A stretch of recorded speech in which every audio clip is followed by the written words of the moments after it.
لیکن جس وقت آپ ان پر سختی کرنے لگتے ہیں، سختی کے ساتھ وہ بچے جو ہے 2 دن 3 دن تو پڑھ لیں گے سختی کے ساتھ، لیکن وقتاً فوقت وقت کے ساتھ وہ بچے جو ہے پھر ڈیڑھ بن جاتے ہیں، وہ بچے مار کے عادی ہو جاتے ہیں، اور ایک وقت ایسا آتا ہے کہ وہ بچے جو ہے پڑھائی سے ان کا دل اکتا جاتا ہے، وہ بھاگنے پر مجبور ہو جاتے ہیں۔ تو یہاں میں ضرور یہ کہوں گا کہ آپ بچوں کو پیار و محبت سے، شوق سے، جذبے کے ساتھ اور نرمی کے ساتھ پڑھائیں۔ آپ صلی اللہ علیہ وسلم کے بارے میں آتا ہے قرآن کریم میں، اللہ رب العزت فرماتے ہیں وَلَوْ كُنْتَ فَظًّا غَلِيظَ الْقَلْبِ لَانفَضُّوا مِنْ حَوْلِكَ، اگر آپ ان صحابہ کے ساتھ سختی کرتے تو یہ آپ کے ارد گرد کوئی بھی جمع نہیں ہوتا۔ یہ تو آپ کی نرمی ہے، شفقت ہے، محبت ہے، اس نرمی کی وجہ سے، شفقت کی وجہ سے یہ سارے صحابہ اکرام آپ کے ساتھ جڑے ہوئے ہیں۔ تو نرمی کے ساتھ اگر آپ پڑھائیں گے، انس بن مالک رضی اللہ عنہ کے بارے میں آتا ہے، خود فرماتے ہیں کہ 10 سال میں نے پیغمبر صلی اللہ علیہ وسلم کی خدمت میں گزارے، کبھی بھی کسی بھی وقت آپ صلی اللہ علیہ وسلم نے مجھے یہ نہیں فرمایا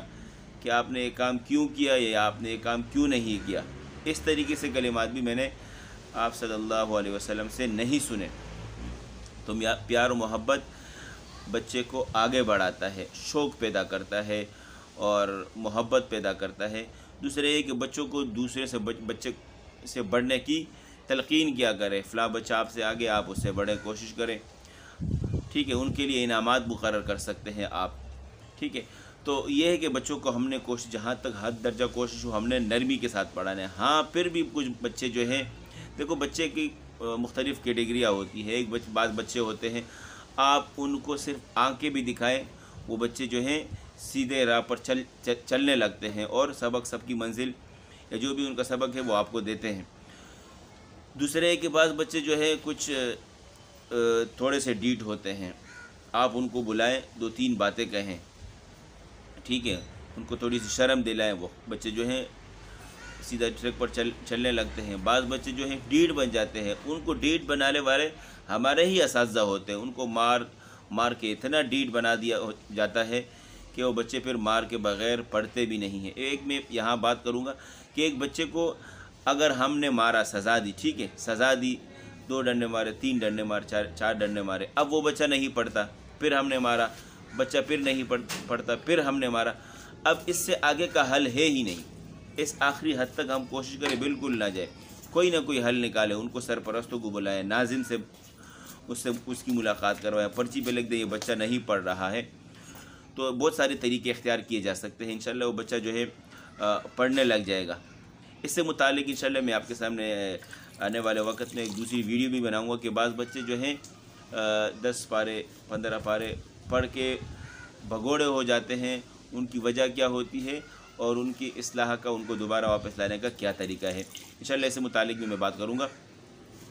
اب رہی کہ بچوں کو کس حد تک مارا جا سکتا ہے،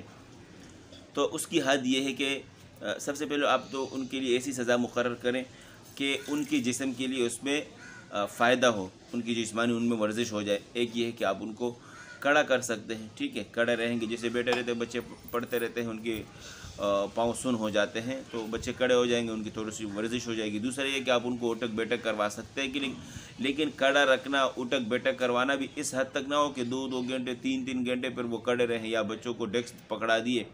اور وہ پھر کڑے رہیں۔ بس اوقات بچے کمزور ہوتے ہیں، گر جاتے ہیں، بے ہوش ہونے کا بھی ان کو خطرہ ہو سکتا ہے،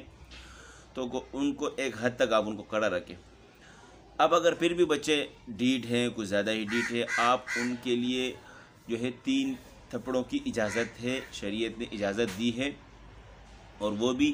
آپ ایسی جگہ پر مارے جہاں مارنے کی جگہ ہو۔ یہ نہ ہو کہ آپ ان کو سر پر مارے یا چہرے پر مارے، یا جیسے آتا ہے کہ ڈنڈا لے کے جو ہے آپ ان کو شرمگاہ پر مارے، اس کی بالکل ممانعت آئی ہے۔ اور یہاں بھی آتا ہے کہ آپ ان کو ایک جگہ پر بھی 3 تھپڑے ایک جگہ پر نہ مارے، اور مار بھی اس حد تک ہو کہ زیادہ زور سے نہ ہو۔ دوسرے ہے کہ ہم غصے میں ہوتے ہیں، اساتذہ وہ بہت زیادہ بچوں کو مارتے ہیں، لاتوں سے، مکوں سے، ڈنڈوں سے مارتے ہیں، وہ غصہ ہوتا ہے۔ چونکہ حضرت مولانا اشرف علی تھانوی رحمہ اللہ ایک جگہ انہوں نے لکھا ہے کہ جب بھی آپ کو غصہ آئے، اس غصے کو آپ پی جائیں، کھڑے ہو جائیں، کھڑے ہوتے بیٹھ جائیں اس طریقے سے، یا پانی پی لیں، یا اس جگہ کو چھوڑ کر آپ چلے جائیں۔ جب آپ کا غصہ ختم ہو جائے، آپ اس کے بعد بچے کو بلائیں اور مصنوعی غصہ بنائیں اور ان کو پھر شریعت کے دائرے میں رہ کر جو حد مقرر کی ہے 3 تپڑے مارنا، ان کو وہ سزا دے دیں۔ اب اگر آپ ان کو غصے میں ماریں گے تو آپ حد سے زیادہ بھی جا سکتے ہیں، جو ہماری حد ہے اس سے زیادہ بھی جا سکتے ہیں، اور یہ بھی ہو سکتا ہے کہ غلط جگہ پر ان کے سر پر لگ جائے یا آنکھ پر لگ جائے۔ بہت سارے واقعات ہمارے سامنے ہیں۔ بسا اوقات یہ بھی دیکھنے میں آیا ہے کہ اگر اساتذہ سے پوچھا جائے تو کہ آپ اتنی زیادہ سختی کیوں کرتے ہیں، تو وہ یہ کہتے ہیں کہ ہم نے بھی ایسی سختیوں میں پڑھا ہے، ہم نے اس سے زیادہ مارے کھائی ہیں اور ہم پر ڈنڈے جو ہے توڑے گئے ہیں، بہت زیادہ ہمیں مارا گیا ہے۔ تو اس طرح کے جوابات جو ہے دیتے ہیں، یہ آپ کے لیے کوئی دلیل نہیں ہے۔ کل کو اللہ نہ کرے کوئی آپ سے ویڈیو بنا لے، ٹھیک ہے، یا آپ کے لیے کوئی دوسرے بہت سارے مسائل بن سکتے ہیں، تو ہمارے لیے دلیل نہیں ہے کہ ہم نے سختی میں پڑھا ہے۔ آپ نے اس سختی میں پڑھا ہے، آپ کے ساتھ بھی ٹھیک نہیں کیا گیا۔ اور ہاں، یہ بات ایک میرے ذہن میں رہ گئی تھی کہ اب بچوں کو اگر آپ نرمی سے پڑھائیں گے تو یہ بچے کل کے لیے آپ کے ساتھ اٹیچ رہیں گے۔ کسی قسم کے بھی کوئی بھی جو ہے ان کو پریشانی ہو، آپ سے ضرور مشورہ کریں گے اور آپ کے پاس آئیں گے، آپ ان سے کام لے سکتے ہیں، دین کا کوئی بھی کام آپ سے لے سکتے ہیں، چاہے آپ اس فیلڈ سے متعلق ہو، مطلب مثال کے طور پر وہ تدریسی نظام سے متعلق اس فیلڈ میں ہو،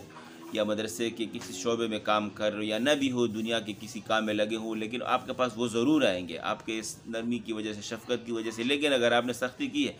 تو یہ بچے اس وقت بھی آپ سے آتے وقت کترائیں گے، ڈریں گے، خوف کھائیں گے، آپ سے کبھی نہیں ملیں گے۔ آپ ایک راستے پہ جائیں گے، وہ دور سے دیکھ کر آپ سے دوسرا راستہ جو ہے دوسرے راستے سے نکل لیں گے۔ حفظ کی کلاسوں سے متعلق یا گردان یا تجوید سے متعلق آپ کے ذہن میں کسی قسم کا بھی کوئی سوال ہو، یا کسی بچے کے حوالے سے آپ نے کوئی رہنمائی لینی ہو، بچہ نہیں پڑھ رہا ہے، کن ذہن ہے، یا اس پر سختی کے باوجود وہ نہیں پڑھ رہا ہے، تو آپ ضرور مجھے جو ہے کمنٹ میں پوچھ سکتے ہیں۔ انشاءاللہ میں اس سے متعلق آپ کے سامنے ضرور ویڈیو بناؤں گا۔ اسی کے ساتھ میں اجازت چاہتا ہوں، اپنا خیال رکھیے گا۔